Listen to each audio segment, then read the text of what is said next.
For the sake of time, ako na lang ang magbasa at hindi nyo na siguro makikita dyan. At mostly in English na ito mga kapatid. Praise the Lord. So, the book of John, chapter 4, I think naibigay ko sa ating multimedia department or personnel mga kapatid ay ang verse 23 to 24. Pero bago yan, basahin ko ang verse 5. Na magsimula ko sa verse 5 bago ang 24 or 23-24. So he came to a city of Samaria, which is called Sychar, near the plot of the ground that Jacob gave to his son Joseph. I'm reading in New King James Version. Verse 6 of John chapter 4. Now Jacob's well was there. Therefore, Jesus, being wearied from his journey, sat thus by the well. It was about the 6th hour. A woman of Samaria came to draw water. Jesus said to her, "Give me a drink." For Jesus had gone away into the city to buy food. For his disciples had gone away into the city to buy food. Then the woman of Samaria said to him, "How is it that you, being a Jew, ask a drink from me, a Samaritan woman? For Jews have no dealings with Samaritans." Verse 10, Jesus answered and said to her, "If you knew the gift of God and who it is who says to you, 'Give me a drink,' you would have asked him and he would have given you living water." The woman said to him, "Sir, you have nothing to draw with, and the well is deep. Where then do you get that living water? Are you greater than our father Jacob, who gave us the well and drank from it himself, as well as his sons and his livestock?" Jesus answered and said to her, "Whoever drinks of this water will thirst again, but whoever drinks of the water that I shall give him will never thirst. But the water that I shall give him will become in him a fountain of water springing up into everlasting life." And the woman said to him, "Sir, give me this water that I may not thirst, nor come here to draw." Jesus said to her, "Go, call your husband and come here." And the woman answered and said, "I have no husband." Jesus said to her, "You have well said, I have no husband, for you have 5 husbands. And the one whom you now have is not your husband. In that you spoke truly." The woman said to him, "Sir, I perceive that you are a prophet. Our fathers worship on this mountain, and you Jews say that in Jerusalem is the place where one ought to worship." Jesus said to her, "Woman, believe me, the hour is coming when you will neither on this mountain nor in Jerusalem worship the Father. You worship what you do not know. We know what we worship, for salvation is of the Jews. But the hour is coming," nasa verse na natin, "and now is, when the true worshipers will worship the Father in spirit and truth. For the Father is seeking such to worship him." Verse 24, "God is spirit, and those who worship him must worship him in spirit and truth." Panginoon, patuloy niyo po kaming langisan, Panginoon, sa hapong ito, Lord God. Upang, Lord, hallelujah, maunawaan namin, ma-internalize namin, Panginoon, itong salitang pagsamba, worship sa iyo, Panginoon, at mangusap ka sa bawat isa sa amin, Lord, na aalis kami sa lugar na ito na ibang-iba, Lord, at makapagsamba sa iyo sa Espiritu at katotohanan. In Jesus' name, amen. Praise the Lord. You can be seated. And one more time, clap your hands to the Lord. Hallelujah, hallelujah, hallelujah. Praise the Lord. I don't want to be too technical mga kapatid, pero pahintulutan nyo akong magbasa pa rin at i-remind kayo sa mensahe 2 weeks ago. Praise God. Ang ating title is part 2 ito ng Wonder of Worship, which is, sabihin ko ulit sa inyo, kahanga-hanga ng pagsamba. Amen. Katingalahan or kahibulungan sa pagsimba, na nakakaskas daaw a panagdayaw. Amen. Katingalahan nga pagsimba. So pag-aralan natin that we are called to do 4 things. Maalala niyo pa yun mga kapatid? Tinatawag tayo upang lumakad kasama ang Diyos, to walk with God, to work for God, to war against evil, and to worship Him only. I think ang praise kasama na sa worship mga kapatid, dahil patuloy nating sinasabi, praise and worship. At pumunta tayo sa definition ng worship. And then, lumundag tayo mga kapatid sa pagbasa ng Psalms 95 verse 1 to 7. Ang Psalms 95, natutunan natin, is an invitation by the psalmist or David for others to join him in worshiping. Praise God. And then, natalakay natin that we worship God because He created us to worship Him. Amen. Why we worship God? Because He is worthy. Maraming scripture dito. Deuteronomy 32:39, 2 Corinthians 5:19, Isaiah 43:10, Revelation 4:11. It is saying that God is worthy to be praised. Amen. Why we worship God? Because we are called to worship. We are created for worship. And we need to worship, and we will be worshiping something worthy. And God is worthy of our worship. At napagtalakay din natin mga kapatid, ang level of worship is determined by our understanding of God's greatness. Amen. Praise the Lord. Kung gaano kadakila ang ating Panginoon. Praise the Lord. At kung basahin natin ang Psalms 111, mga kapatid, makikita natin dito, praise God, that the works of the Lord are magnificent. Praise God. Hallelujah. The mountains, the sparrows, the birds, the waves that crash upon the shore, they are magnificent creations of God. Even the stars, the moon, mga kapatid, the trees, God's deeds are majestic and glorious. Diba? In the beginning, praise God, the earth was without form and void, mga kapatid, but God created a bountiful world, a beautiful world, mga kapatid, wherein we live in today. Praise God. God is famous for His wondrous work. Kahit saan ka titingin, kahit saan ka pupunta, praise God, hindi man tayo nakaalis. Dito pa nga lang sa Singapore, ang makikita natin is mga man-made, tourist attractions. Ano pa kaya kung pumunta ka sa Japan?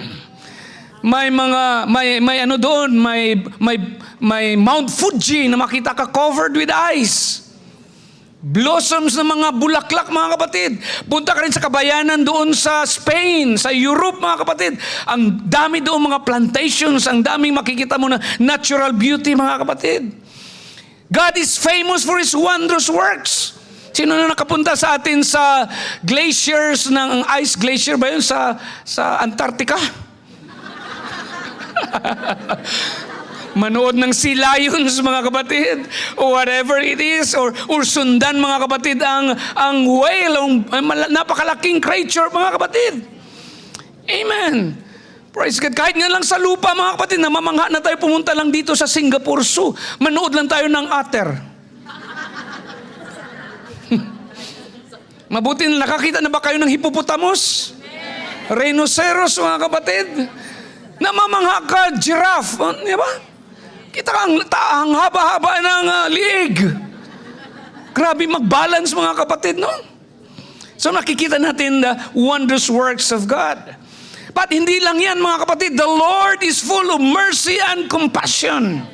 That means that time and time again, praise God, when our love failed, when we turned away and arrogantly followed our own ways rather than God's ways, God was merciful, slow to anger, full of steadfast love. Hallelujah!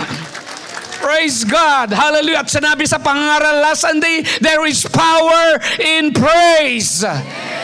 Yan pala mga kapatid, mapuri na natin ang Panginoon. And God proclaimed His powerful deeds to His people at isinulat pa mga kapatid. Kaya ang iba allergic na sa Bible dahil napapangaralan sila. Pero mababasa din natin dito mga kapatid ang kamanghang-manghang ginawa ng Panginoon at ni-record din ng Panginoon ang history. Praise God, na totoong nangyari sa kapanahunan ng mga eyewitnesses. Praise the Lord. God's handiwork is honesty and justice. All God's rules are trustworthy. Praise God. Kaya kung nandito tayo mga kapatid, I hope hindi lang tayo pumunta dito para sa tao o sa music o sa anumang gusto nating makita dito mga kapatid. I hope that while you are here, you do receive some helpful guidance that you can put into use in the coming weeks. I hope that if you have come here full of anxiety, that you may receive a new sense of peace and well-being. But mostly I hope that you and I will met and be met by God. Pumunta tayo dito upang matagpuan natin ang Panginoong Diyos. Amen. Hindi lang ito event na pinupuntahan natin, na nagbibihis tayo, nagsusuklay tayo, nagdadamit tayo mga kapatid. Hindi lamang tayo dito upang makinig mga kapatid, kung hindi participator. Well, let's say praise the Lord. Hallelujah. Kaya dumako tayo sa unong kahulugan ng worship mga kapatid, ang pagkakaiba ng worship and praise. At sinabi natin last sa pangangaral that worship is the highest form of praise. Hallelujah. Amen. At napag-aralan natin mga kapatid, that truth comes from the Greek word aletheia and is a characteristic of God in Christ Jesus. Before naging teaching mga kapatid, ang word na truth, it is a person. And it is in the person of Jesus Christ. Naalala ko sa Gen Con conference, inawit nila yung inaawit ng mga tatluhan palagi na paborito ko ring awit. Holy, holy, holy, merciful and mighty, early in the morning. Anong sunod? My praise shall rise to thee. Praise the Lord. Holy, holy, holy. Ang tatluhan, ibang karugtong nun, pero dinugtungan ko. Merciful and mighty, God in Christ Jesus, blessed unity. Amen. Iba sa Gen ko, no? God is my friend. And God is my refuge, blessed friend of mine. Parang ganun yun. Yun ang sa Gen Con, mga kapatid. Pero yung unang inawit ko, akin na version yun. Compose ko yun. Yung tatlo lang dinugtong ko, God in Christ Jesus, blessed unity. Amen. Because the Bible declares God was in Christ Jesus. God was manifest in the flesh. The only person in the Godhead is the person of Jesus Christ. Amen. Hallelujah. So we must worship God in spirit and in truth. Inuna ko ang truth, mga kapatid. Maya-maya discuss natin ang spirit dahil doon tayo magpalalim. Amen. We cannot really worship unless you are doing so according to the truth and the doctrines of the Word of God. Hindi tayo tunay na makapagsamba, mga kapatid, o totoong nagsamba kung ang ating pananampalataya ay hindi base sa buong Biblia. Yung ibang pagsamba nila, Old Testament lang. Ang ibang pagsamba nila is based lang sa creed ng church nila. Pero this is the whole counsel of God. Kailangan buo, mga kapatid. And the Bible said that all scripture is written by inspiration of God. It is God breath.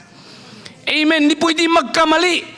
Kung magkamali man ang pag-interpret mo or pag-unawa mo, ikaw ang mali. Hindi pwede magkamali ito. Dahil it will harmonize. Everybody say, the Word of God is truth. The Word of God is truth. And it will harmonize. There is no contradiction. Praise the Lord. Hallelujah. At napag-discuss din natin sa wonder of worship, mga kapatid. Praise God, because our wonder of worship will always affect. Our wonder will always affect our worship, ang pagkamangha natin. Amen. Worship releases me from frustration. When something doesn't go well, kapag may mga bagay na hindi maayos o hindi maganda, ay pwede pa rin tayong magsamba. Well, praise the Lord. At yun, nabanggit natin sa Isaiah. Review natin yan at patapos na ako, mga kapatid, kahit maaga pa. Huwag kayong magtaka, hindi talaga ako abot ng 4:00. Sa tulong ng Panginoon. Pero may disclaimer din ako, pag sumubra, okay lang. Praise God. So it is dependent on our wonder. No? Pag tumating tayo dito, hindi ordinaryong panahon ito. Kakaiba ito. Huwag kang mag-focus sa tao, madismaya ka lang. Huwag kang mag-focus din sa preacher lang dahil madismaya ka rin. Amen. Kasi maraming klaseng preacher, mga kapatid. Praise God. But the Bible said revelation produced worship. Amen. Revelation produced worship. Worship will produce service, and service will produce trust. Amen. Praise God. And when you worship, mga kapatid, hallelujah, you will do more. You will understand more. Praise God. So you can have a momentary praise and eternal worship. I think na-cover na natin yan. At ang na-discuss din natin, mga kapatid, authority flows from what we worship. Praise God. So ang na-miss ko na lang na isabihin sa inyo last time, mga kapatid, there are steps that delivers us into the wonder of worship. Amen. Na-discuss natin yan pansamantala sa tabernacle plan, mga kapatid. Di po ba sa brazen altar, sa holy place, at saka sa holy of holies. Sa court doon. Ang court nandun ang brazen altar at ang brazen laver, mga kapatid, of water. Yun ang courts, mga kapatid. And then sa holy place, which is sa loob na ng tabernacle. And then ang pinakasabi natin, ang holy place is a place of service. And then that there is the holy of holies. Nga doon, wala na ring natural light. Di po ba? Naalala nyo? Wala nang natural light doon kung hindi ang presensya na ng Panginoon, the glory of God na. Amen. At na-discuss din natin yan sa pagkakataon ng si Isaiah, mga kapatid, nandoon siya sa Holy Temple. That he saw the Lord, inawit natin kanina, high and lifted up. Praise God. And his trails, mga kapatid, praise God, hallelujah, filled the temple. At may mga cherubims, may mga angels na nagsasabi, holy, holy, holy.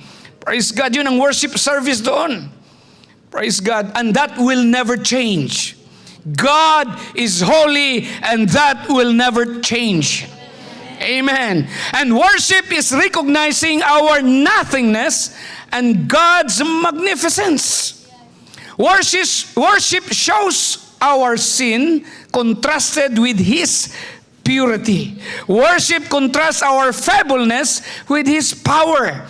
Worship magnifies God for who He is and not only what He does. That's why sinabi natin, worship is more than admiring God. Worship is adoring God. Amen. Mas higit ito sa paghanga lamang. Marami tayong bagay na hinahangaan. But worship, sa katunayan, ubusan ng Tagalog itong worship is adoring God eh. Ang Tagalog, mga kapatid, ng worship is adoring God is ang pagsamba ay sumasamba sa Diyos. Naubusan na ng Tagalog. Di ba? Kung humanga ka lang dahil sa sunset, sa warm feeling, beautiful mountain view, praise God. Maybe we admire God like good music or talent or lovely flowers. Or we admire God like we do with people for their accomplishments and their successes, mga kapatid. Praise God. But sabi dito, ulitin ko sa atin sa hapong ito, when we only admire God, we exercise our rights as critics. Taking for granted that we are on a level with the object admired. That's why we are able to pass judgment. But if we adore, we realize our own insignificance compared to His awful majesty and solitary greatness. Kaya napakaganda minsan ng pagsamba natin, at kung bantayan ninyo ang lumalabas sa inyong mga bibig, if you carefully watch and hear what comes out of your mouth, mga kapatid, masasabi natin talaga, without God, I am nothing. Yun pala ang tunay na pagsamba. Kung wala ako, Panginoon, wala. Kung wala ka, Panginoon, walang-wala ako. Amen. Praise God. So kung may kaunti pa palang medyo papuri sa sarili at sa iba at sa bagay, mga kapatid, hindi yun pagsamba. Amen. Dahil insignificant tayo sa pagka-Diyos ng Diyos, sa kabanalan ng Diyos at kaluwalhatian ng Diyos. Praise God. Kung tingnan natin, kung ilagay natin sa science yan, mga kapatid, tuldok lang tayo. We are only a period, mga kapatid. If you go to outer space, hindi ka nga makita eh. Amen.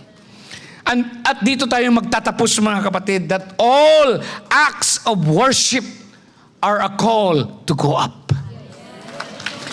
Amen. Abraham, or God told Abraham to offer your son Isaac. Praise God. At umalis kagad si Abraham, mga kapatid. Praise the Lord. Moses went up to worship. At sinabi ko na ito kanina, and receive revelation. He came down to communicate with the people. Jesus went up on the mount and was transfigured. Kasama niya si Peter, James, and John. And Jesus and the disciples came down to communicate with the people. Taglay nila ang bagong revelation, mga kapatid, at nagiging powerful sila sa kanilang ministry. Praise God. Hallelujah. Bago ko tatalakayin itong Jeremiah, mga kapatid, I think natalakay ko na rin itong John 14:6-7. At saka itong si Tomas, mga kapatid. Praise God. But God wanted Joy Fellowship to know na kailangan itama natin talaga, mga kapatid, ang ating pag-uunawa sa tinatawag na worship. At yung sinabi ng Panginoon that you need to worship God in spirit. Amen. Worship, it's not just dressing up, putting on your Sunday meeting clothes, at aasahan yung may mga ministry leaders dito, mga kapatid, or dito sa pulpit na mag-entertain sa atin. May napansin ba kayo dito sa hall? Praise God. May nag-volunteer na magpintura nito, mga kapatid. Pero hindi siya nagpintura para purihin natin siya. Nagpintura siya, mga kapatid, dahil nag-worship siya sa Panginoon. Amen. Praise God. And worship is not recitation of songs or hymns or even repeating scripture. That is not worship. Yeah, I admire, mga kapatid, na today is the Sunday worship service. Yan ang pangalan ng ating di ba? Worship, Sunday worship service. But worship is not bowing your head. Some they light a candle. Some they burn an incense. Di ba? And most Pentecostals, apostolics, came running, dancing, jumping, shouting, to express their worship. But worship is not an external issue at all. It is a matter of the heart. Sinabi ko last 2 weeks ago mga kapatid na ang worship magsisimula pag apak nyo pa lang dito sa building na ito. Doon pa lang kayo sa lift sa baba mga kapatid. Simula na ang worship service. Ang simula ng worship service hindi yung kanina na 5 minutes bago mag 2:00. Nakatayo na dito at saka umawit na tayo. Pero ang worship nagsimula na doon mga kapatid. Sa katunayan, bago ka nga papunta ka nga dito, is nagsisimula na kung nasa heart mo, na-internalize mo mga kapatid, nasasamba ka. Amen. Kaya ang iba sa atin, pinoproteksyonan ng Panginoon dahil sabi ng Panginoon, mag-worship yan, huwag mong galawin yan. Dahil doon pa lang, paglabas mo sa bahay, sa pintuan ng bahay mo, sabi mo, I come to worship the Lord.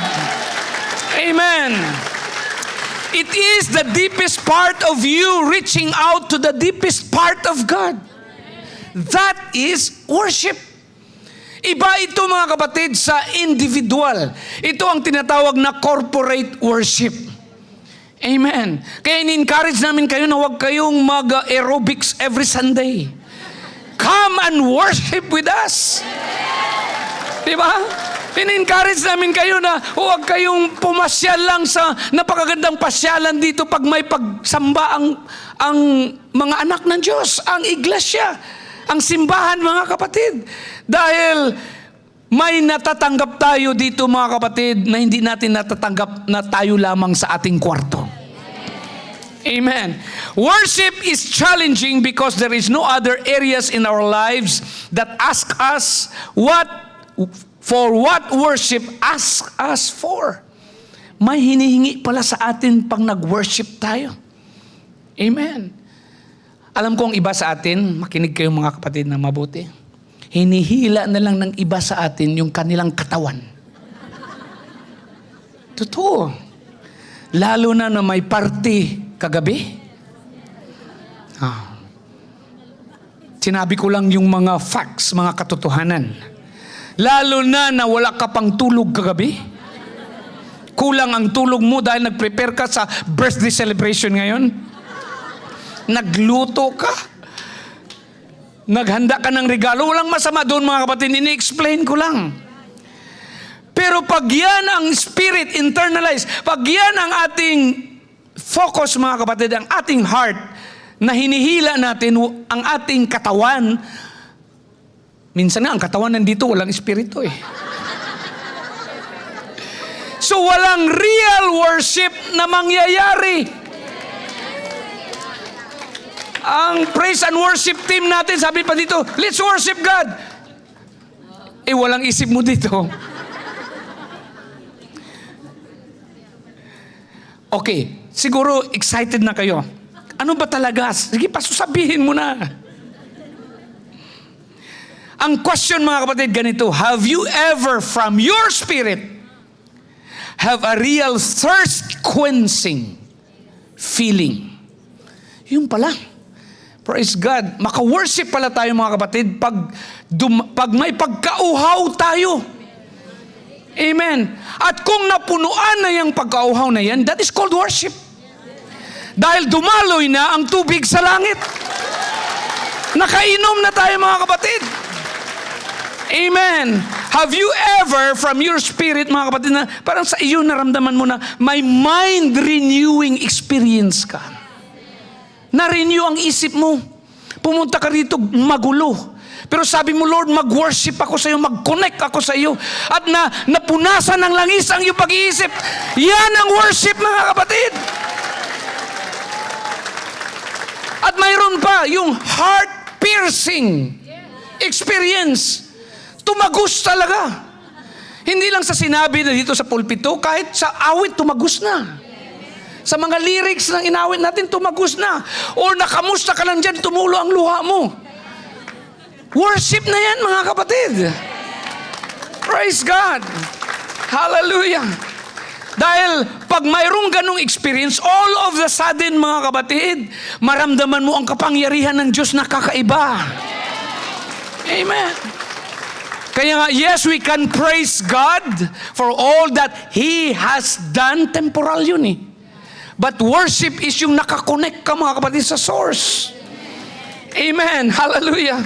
That You are out of your flesh na mga kapatid, beyond your mind, and into the realm of the Spirit. Yung nawala ng pagkamahiyain mo. Yung iba nandito pa, mahiya pa. Hindi ka nagsasamba. Kung nahihiya ka pa. Walain yan pag nakakonect ka na sa Panginoon, mga kapatid. Praise God. At sa totoo lang, mga kapatid, it is easy to obey His Word. Pag sinabing luhod, luhod ka kaagad. Pag sinabing palakpak, palakpak ka kaagad. Pag sinabing tayo, tayo ka kaagad.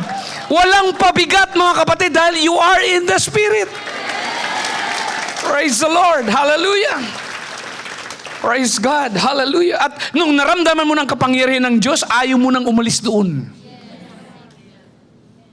Na kahit tapos na ang awit, sige ka pa rin. Wala nang talbog ng drum, tug, tug, tug, tug, lundag, lundag pa rin.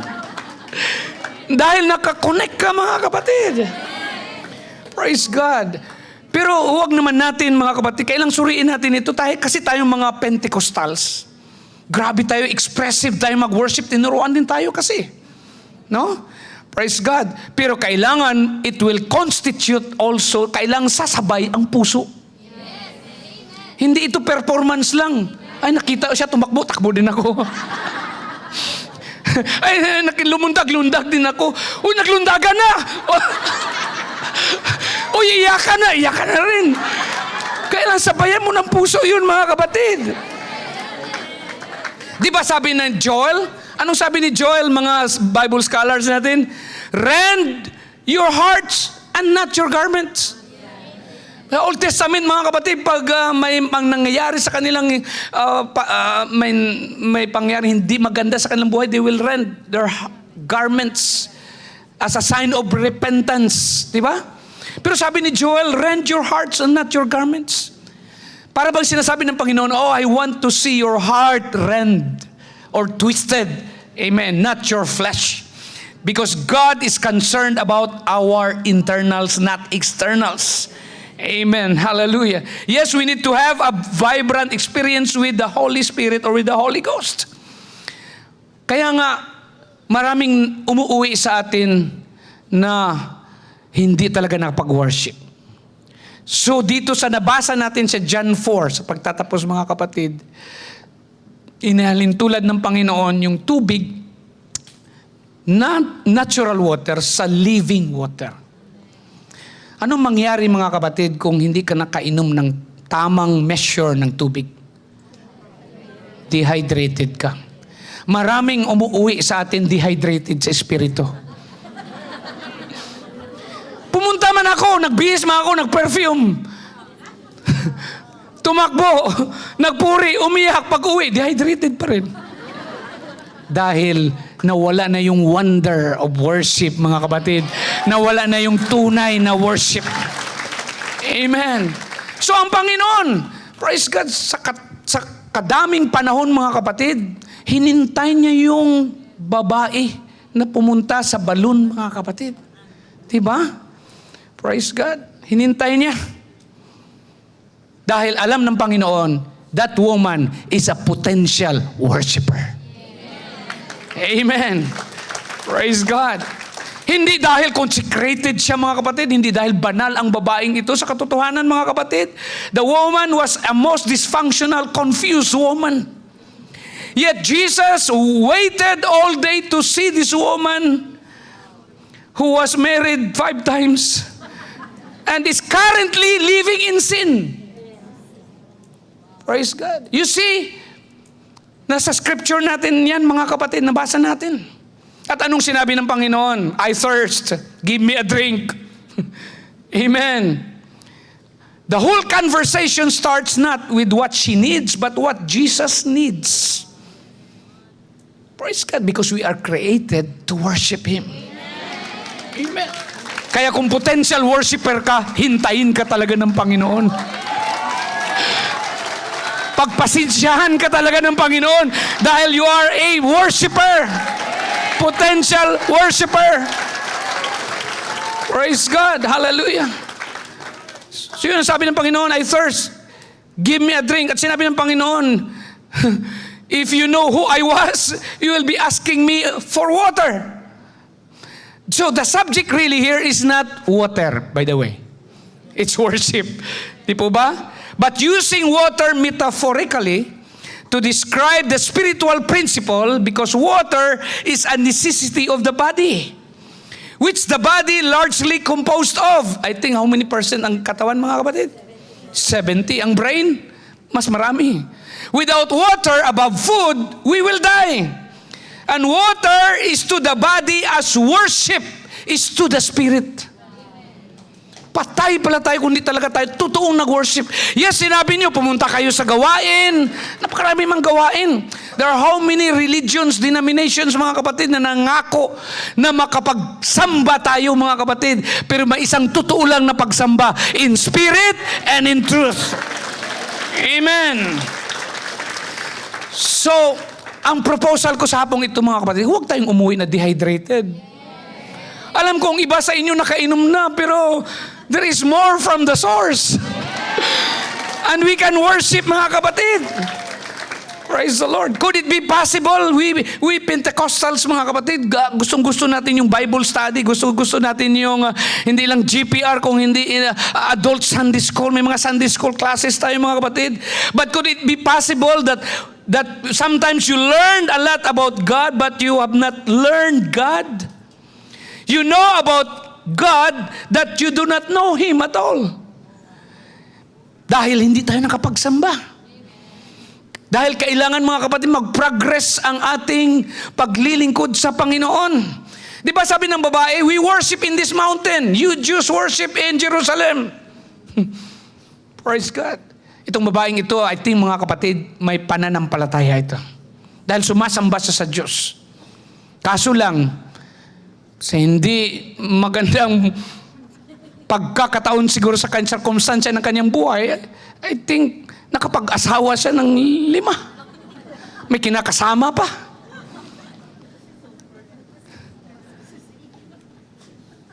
Sabi nga ng isang preacher, this woman is a church woman. She knows what church she goes to. She knows what she believe, where they worship. But the only worship na tatanggapin ng Panginoon is worship in spirit and in truth. In other words, sabi ng Panginoon, if you stay to the mountain and the Jews stay in Jerusalem, we're going to both miss the true worship. Because the power of God is not in the mountain or in the city, but the power of God is in the Spirit. Not by power, not by might, but by my Spirit, says the Lord. God is a spirit, and they that worship Him must worship Him in spirit and in truth. Will you stand, mga kapatid? Hallelujah. And the first time the word worship was mentioned, sinabi ko na ito noon, is in Genesis 22. Let us go up yonder. Let me and the lad go up yonder to worship. Praise God. At balikan ko yung word. Actually, worship came from 2 words, worth and ship. Amen. You give the worth of something, and God doesn't want anything in your life to be worth more than Him. Praise God. Hallelujah. Ayon ng Diyos, mga kapatid, na may mga bagay sa buhay natin, kasama ang sarili natin, na mas mahalaga pa kaysa Kanya. Sino sa atin, mga kapatid, ang makapagsabi na mahalaga ang Diyos sa buhay ko? Hallelujah, hallelujah. That's why maraming nahihirapan. Many people find it difficult to give God certain things, like some other people they love, or money they like, or time that they have. They find it difficult because whatever it is worth, more to them than Him. Mas mahalaga sa iba kasi yung kanilang mahal sa buhay, mas mahalaga sa kanila yung pera, mas mahalaga sa kanila yung panahon nila kaysa sa sinasamba nila. Amen. Diba sabi ng Panginoon, you cannot serve 2 masters. You cannot serve God and mammon. And mammon is money. Praise God. Isn't it your money worth so much? Tingnan lang natin kung mahalaga yung pera mo pag nagkasakit ka na. Sa katunayan, pag tumanda ka na, mag-build ka man ng palasyo, iwan mo pa rin yan. Kaunting panahon mo na lang tirhan yan. Sa totoo lang, mga kapatid. Praise God. Hallelujah. So Abraham, mga kapatid, leaving his house, going up yonder to worship, leaving the familiar.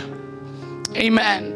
You cannot begin to have a worship experience until you leave the familiar. Leave the ordinary. Leave the mundane. Leave your home base. Yun ang sinasabi dito. Kung gusto mo yung tunay na worship, iwan mo yung kwarto mo na palagi ka doon nag-worship. Yes, it is not a place. It is the connection, mga kapatid. Sinabi ko. Pero iba pa rin kung magkakatipon tayo gaya ng sabi sa Hebrews 10:25. Amen. Not only geographical locations, but we are talking about coming out of your comfort zones. Kaya nga, kailangan umalis tayo doon sa comfort zones. Yes, during the pandemic, okay na yung mga online tayo. Pero wala ng pandemic. Dapat face-to-face na tayo, mga kapatid. Dapat ang mga recording na yan, mga kapatid, is reference na lang. Dapat ma-experience talaga natin ang true worship. We are leaving our comfort zone, mga kapatid. Anong comfort zone? Talagang patapos na ako, mga kapatid, at wala 5 minutes advance yan. Pero tapos na talaga ako. Praise God. Leave the ordinary. Ang comfort zone ng iba, ano, mga kapatid? They want the approval of people who look like them, act like them, smell like them, and think like them, and do what they do. Praise God. Ayaw nila, mga kapatid, actually to get out of their comfort zone. Pero mga hinahanap ng Panginoon ay yung iniiwan ang mga comfort zones. Iniiwan ang mga tao, mga kapatid. I think may pangangaral ako noon na pag lumabas ka sa iglesia na very planchado pa rin, matuwid pa rin ang iyong mga damit. Ang buhok mo ay marang hindi man lang nagalaw. Parang tori pa rin dyan, mga kapatid. Hindi ka man lang pinawisan. Hindi ka man lang kumilos, mga kapatid. Amen. Never willing to risk, mga kapatid, to change the atmosphere. Actually, worship is something you pursue. Amen. Kaya nga, pag alis mo pa lang doon sa bahay, mga kapatid, sabi ko nga, nagsimula na ang worship dahil you are thirsty. Uhaw ka na sa presensya ng Diyos. Uhaw ka na sa corporate worship. Amen. Uhaw ka na, mga kapatid, sa pagbabago ng iyong pag-iisip. Baguhin ng Panginoon ang iyong perspective. Renewing of the mind. Piercing of the heart, mga kapatid. Praise God. Hallelujah. At ito pa, mga kapatid, last na talaga ito. Abraham cannot describe the place he is going to worship. There is something about spiritual things, mga kapatid. It is a place that you cannot describe. That's why I have no definition also if you have already worship or not. Dahil you know when you have worship. Alam mo na pag alis mo dito sa lugar na ito, punong-puno ka. Empowered ka. Kahit ano minsan ang empowered natin. O sis, maging group servant ka na, maging ganito ka na, magtulungan mo kami sa gawain. Pero pag hindi ka talaga nakakunik doon sa Panginoon na yan ang mission mo, walang worship. Amen. Hallelujah. It's not a particular song or shout. Yung iba kasi minsan ginagaya-gaya natin pag siguro i-raise ko ang hands ko dito yun. Manda. Or last time nung nagwala ako, parang ang ganda ng pakiramdam. Pero sunod, magwala ka ng ganyan, wala na rin. Dahil you will go to that place when you arrive. Walang lugar kung hindi ikaw lang ang nakakaalam at siya, mga kapatid. Amen. Hallelujah. Praise God. So, ulitin ko, mga kapatid, we are the participator and not the spectator. Go after it. Do not go home until you worship. Amen. Everybody can praise the Lord. Everybody can praise the Lord, but not everybody can worship. Amen. Sabi sa Psalms 150, let everything that has breath praise the Lord. Even those who are not baptized can praise the Lord. Even those who are not saved or not even a Christian can praise the Lord. Praise God. Because let everything that has breath praise the Lord. Ang ibon mahininga, aawit siya. Amen. Ang sanga ng kahoy, ang dahon ng kahoy, daanan ng hangin. Di ba may awit tayo niyan? Praise God. Ang isda sa karagatan. Ang kalawakan, ang buwan, mga kapatid. Praise God. Hallelujah. So, praise, mga kapatid, dito ako mag-end, is for temporally. Temporal lang. It is what God has done. Amen. You can say, praise God. Hallelujah. Because of, He brought me up from the miry clay. Salamat, purihin ka, Panginoon, dahil noon, kalahating hubad na ako, pero may damit na ako ngayon. Praise God. Salamat, Panginoon, dahil you feed me when I was hungry. You brought me through a storm. I praise you, God, for what you have done. Binigyan mo ako ng asawa. Praise God. Himala ang aking anak. Hindi sana kami magkaanak, pero may himala ka, Panginoon. Those are the things that God did, and you can praise Him. But worship says, if I have no shoes, I can worship you. Lord, if I never get married, I worship you. Lord, if I never have a job, I worship you. Lord, even though nobody loves me, nobody cares for me, I don't have a place to stay, but I can worship you. Let's worship the Lord. Hallelujah. Holy, holy, holy. Oh, Lord God Almighty, who is, who was, and is to come. Hallelujah, hallelujah, hallelujah. I worship you, Lord. Hallelujah. You are righteous. You are holy. Oh, I am nothing without you, Jesus. I am nothing without you, Lord. Oh, hallelujah, hallelujah. The altar is open, mga kapatid. Hallelujah, hallelujah. Hallelujah. Let's pursue worship. Imbitahin natin ang ating mga first-time guests, mga kapatid. Hallelujah. We will worship together. Hallelujah. Isa sa mga pagsamba ay panalangin, mga kapatid. Hallelujah. Hindi lamang pagpupuri, ngunit ang pagsamba ay kasama din ang panalangin. At ipanalangin natin ang ating mga first-time guests, ang ating mga panauhin. Hallelujah. And let's move. Hallelujah. Hallelujah. From repentance, mga kapatid, let us now repent. Lord, we are nothing without you. Lord, I am nothing without you. Hallelujah. Jesus, ikaw ang napakadakila, Panginoon. Wala kang kapantay.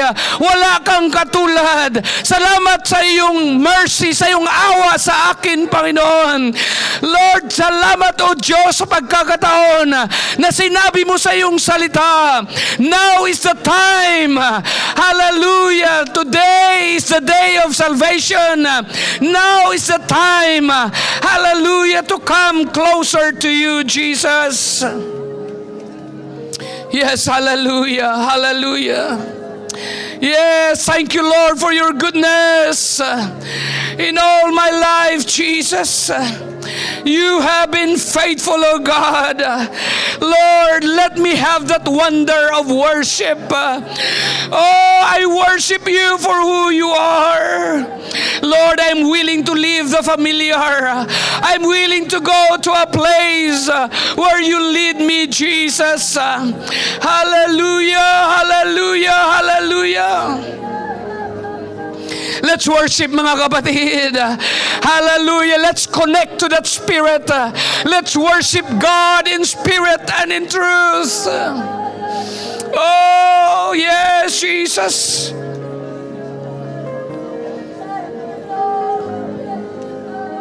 Hallelujah, hallelujah. Yes, yes, Lord. Yama, yes, Satayama, Sate, Kororobo, Satayama. Oh, Jesus. I worship you, Jesus. I worship you, Jesus. I worship you, Jesus. Sige mga kapatid, hallelujah, hallelujah. I praise you, Lord, and I worship you, Lord. I praise you, God, for the things that you have done. But Lord, I want to worship you. I need to worship you. I need to worship you. Not only in songs, not only, oh God, hallelujah, Lord, hallelujah, in expression of my body or my flesh, oh God, in expression, oh Lord God, hallelujah, naturally or physically, Lord, but my spirit, my heart is reaching out to you, Jesus. Oh, I'm reaching out to you, Lord. Quench this thirsty soul. Renew my mind. Heal my mind. Heal my soul. Heal my spirit, oh God.